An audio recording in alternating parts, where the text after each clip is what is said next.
You should already have taken your photos of the shoe print. Now you're going to make a casting of it.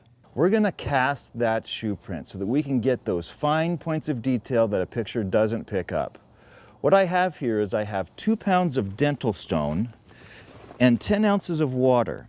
I've put it in the snow so that it cools a bit because I don't want a warm dental stone fluid going into my print and melting all the great evidence I have there.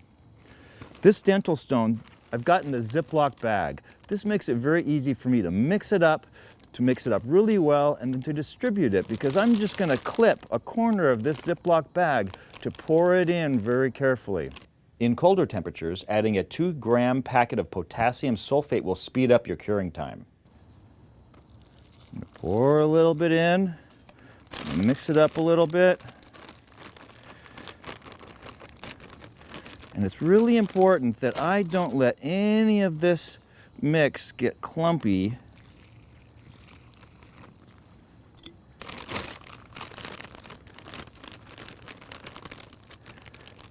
And pour out into my shoe print in chunks.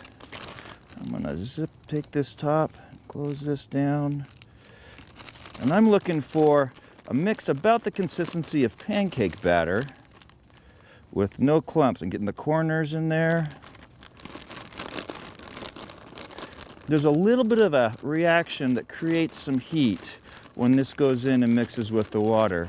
I gotta make sure that I don't feel a real warm sensation on this, or it'll damage my evidence.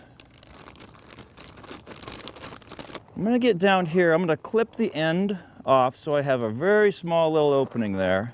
And I'm going to cradle this with all the dental stone down in my palm, and then I'm going to lean forward. And very carefully, I'm going to pour this in here, moving up, and then back down to cover all of that tread pattern.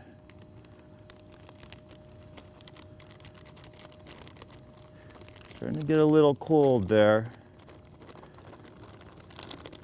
And see how it kind of needs a little bit of extra help there? What I'm going to do then is, after I've got all my dental stone in the actual shoe print, I'm going to lean down with this bag and just agitate it just a little bit. It kind of settles there. I don't want to go so deep I'm touching any of the tread below. That'll make a great casting, just like that.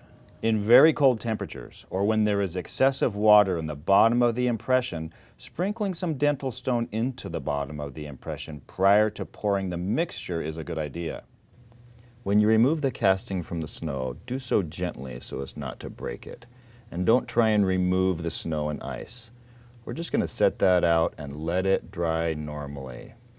Here's an example of one that was taken in gravel. You can see the dirt and rocks in there, but that's what it's going to look like when we're done, after it's been given time to just melt.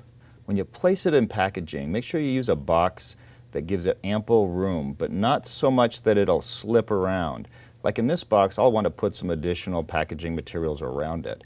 Even if it breaks, send it in anyway. The crime lab will still be able to use that great evidence.